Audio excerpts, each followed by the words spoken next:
Magical money tractor restoration. Jabalpur नाम के गांव में प्यारेलाल नाम का एक धनवान रहता था। उसके पास बस, ट्रक, जेसीबी, ट्रैक्टर, क्रेन जैसे बहुत सारे वाहन थे। वो उन गाड़ियों को किराए पर देकर पैसे कमाता था।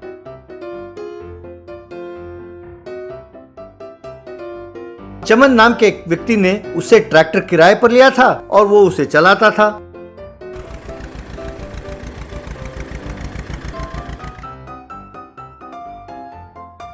चमनलाल जब भी किराया देने जाता तो प्यारेलाल किसी न किसी बहाने उससे ज्यादा पैसे ऐंठ लेता था। साहब, आप जो लकीरें दिखा रहे हैं ये तो ट्रैक्टर में बहुत पहले से ही हैं। ये लकीरें कोई नई नहीं हैं। मेरा विश्वास कीजिए। अब इसके लिए आप 2000 रुपए और लेंगे तो कैसा चलेगा?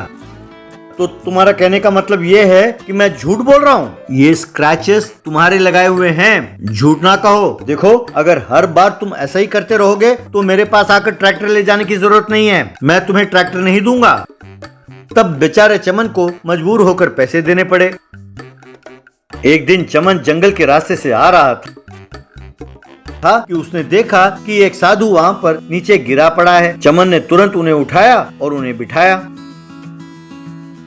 बेटा, मुझे एक सांप ने डस दिया है। जहर सारे बदन में फैल गया है। लगता है मैं अब जिंदा नहीं बचूंगा। चमन ने तुरंत उनका एक आंख खोलकर देखा।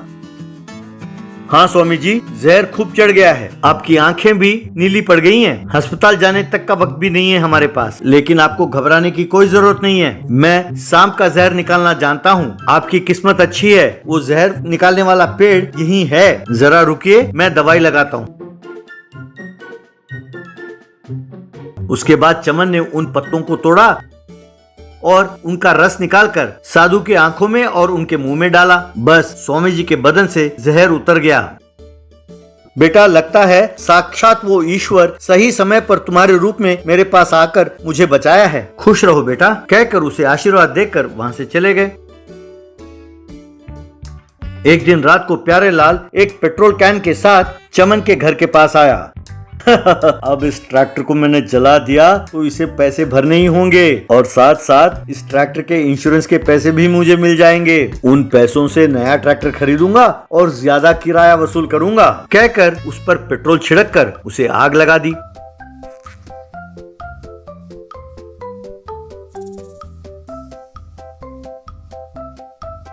अगले दिन ऐसे आया मानो वो कुछ जानता ही नहीं। आकर, क्यों चमन, सुना है कि ट्रैक्टर को आग लग गई? अरे तुम्हारे भरोसे मैंने ट्रैक्टर दिया तो तुमने ऐसा किया। चुपचाप 2 लाख रुपए भर दो। सरकार, मैं नहीं जानता कि ये सब कैसे हुआ। मेरी हालत ऐसी नहीं है कि मैं 2 लाख रुपए भर पाऊं। आप तो मेरी हालत जानते ही है ना। तो ठीक है, तुम अपना घर मेरे पास गिरवी रख दो। मैं भी इससे ज्यादा कुछ नहीं कर सकता। तभी स्वामी जी वहां पहुंचे। बेटा चमन, पता नहीं क्यों मुझे ऐसा लगा कि तुम कोई मुसीबत में हो, इसीलिए मैं चला आया। क्या हुआ? तब चमन ने जो कुछ हुआ वो सब स्वामी जी को बताया। प्यारेलाल बेटे, तुम्हें 2 लाख रुपए दें तो चलेगा कि और ज्यादा चाहिए? अरे स्वामी जी, मैं तो बहुत ईमानदार आदमी हूँ। बेचारा चमन मुसीबत में है, इसीलिए मुझे 2 लाख रुपए दे दीजिए, काफी है। तब स्वामी जी ने हाथ हिलाया तो एक ब्रश प्रकट हुआ। वो ब्रश चमन को देते हुए, बेटा इस ब्रश को उस ट्रैक्टर के ऊपर फेरो। जैसे ही चमन ने उस ब्रश को ट्रैक्टर के ऊपर फेरा तो ट्रैक्टर मनी ट्रैक्टर में बदल गया। बेटा, उन रुपयों में से 2 लाख रुपए निकालो और प्यारेलाल को दे दो। बाकी पैसों के साथ तुम खुशी खुशी जिंदगी बसर करो।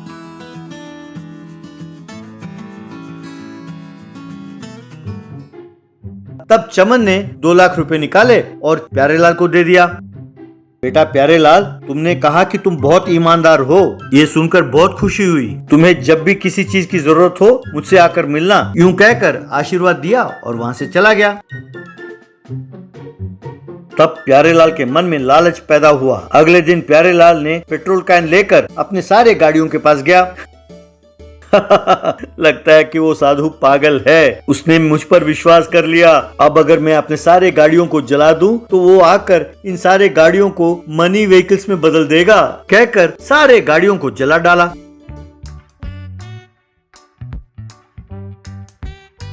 अगले दिन स्वामी जी के पास गया। स्वामी जी किसी ने मेरे सारे गाड़ियां जला दी, मैं बिल्कुल बर्बाद हो गया। अगर ऐसा ही रहा तो मुझे भीख मांगना पड़ेगा, मेरी मदद कीजिए। मुझे भी एक जादुई ब्रश दीजिए तो मैं सारे गाड़ियों को पैसे वाले गाड़ी में बदल दूंगा। तब स्वामी जी ने एक ब्रश को प्रकट किया और उसे दिया। बेटा, तुम जैसे ईमानदार लोगों को हमेशा खुश रहना चाहिए। ये ब्रश ले जाओ और तुम्हारे वाहनों को पैसों में बदल दो। तब प्यारेलाल खुशी खुशी वो ब्रश ले गया और अपने घर पर सारे गाड़ियों में फेरने लगा। जब वो पैसे में नहीं बदले तो पागलों की तरह जोर जोर से रगड़ने लगा। बस तो फिर क्या था, सारे गाड़ियां एकदम से गायब हो गए। प्यारेलाल परेशान हो गया, वो तुरंत जंगल में गया और स्वामी जी को ढूंढने लगा। जब वो नहीं मिले तो ये पागल हो गया। घने जंगल में एक जगह तपस करते हुए स्वामी जी विनाश काले विपरीत बुद्धि कहकर मंद मंद मुस्कुराते हुए फिर से तप करने लगे। बिजली चोर इलेक्ट्रिक कार। रानीगंज नाम के गांव में कचोरी नाथ नाम का एक मैकेनिक रहता था। वो बड़ा कंजूस और लालची था। वो लोगों को बहला फुसलाकर उनके बड़े बड़े बिल काट देता था। इसी तरह वो गाड़ियों में से नए बैटरी निकाल देता था और उनके बदले में पुराने बैटरी रख देता था। गाड़ी के मालिकों से, साहब आपके गाड़ी का बैटरी एकदम खराब हो गया है, आज रात को मैं इसे चार्जिंग में रखूंगा, कल आकर बैटरी लगवा लीजिएगा। बैटरी चार्ज करने के लिए 150 रुपए लगेंगे। इस तरह उसने काफी सारे बैटरी चुरा लिए। फिर अपने असिस्टेंट मोटू से, जानता है ना कि क्या करना है, ये लो इस 100 रुपए के मिठाई खरीद कर ले जाओ, शाम तक सारे बैटरी एकदम फुल चार्ज हो जाने चाहिए, समझे? ठीक है बॉस, और कोई ऑप्शन भी तो नहीं है, इस गांव में मुझे कोई काम मिलेगा नहीं, क्या करूं, सब मेरी किस्मत है, कहकर उन सब बैटरीज को एक ठेले में लगाकर ले जाता था। रास्ते में वो मिठाई खरीदकर ठेले पर रखकर ले जाता था।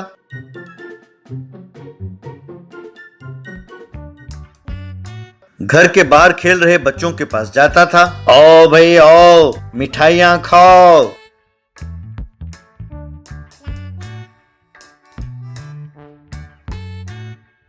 एक मिठाई कितने की है अंकल जी? वैसे तुम्हारे घर में कोई है क्या? जब बच्चे कहते कि कोई नहीं है। देखो बेटा, अगर तुमने इस तार को तुम्हारे घर के प्लग के साथ जोड़ दिया 1 घंटे के लिए तो मैं तुम्हें एक मिठाई दूंगा। जितने घंटे रखोगे उतनी मिठाइयाँ मिलेंगी। तब वो बेचारे भोले बच्चे, ऐसी बात है अंकल जी, हमारे घर में वो शाम तक नहीं लौटेंगे, हमारे मम्मी डैडी, यानी पूरे 8 घंटे रखिएगा और मुझे 8 मिठाई दीजिए।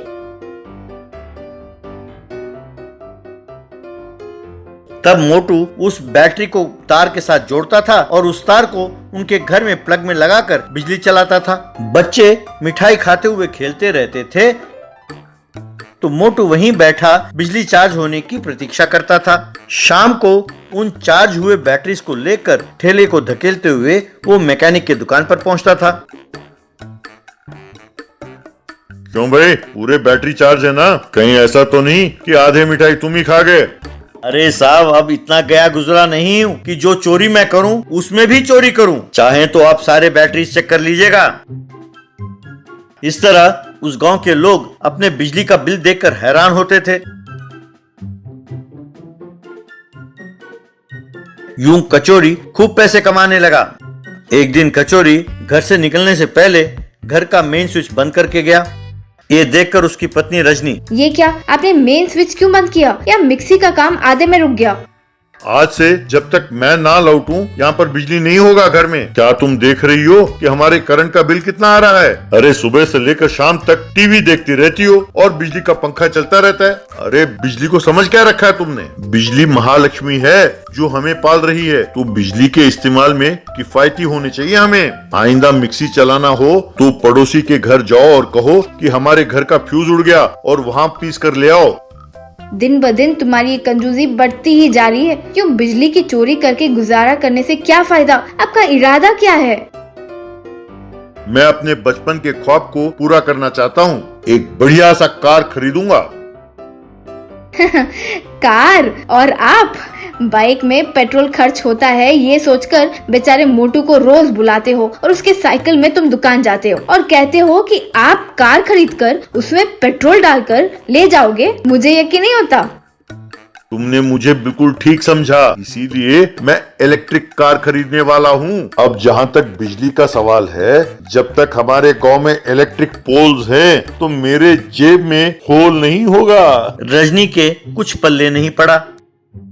कुछ दिनों बाद कचौड़ी ने अपने जमा किए हुए पैसों से एक इलेक्ट्रिक कार खरीदा।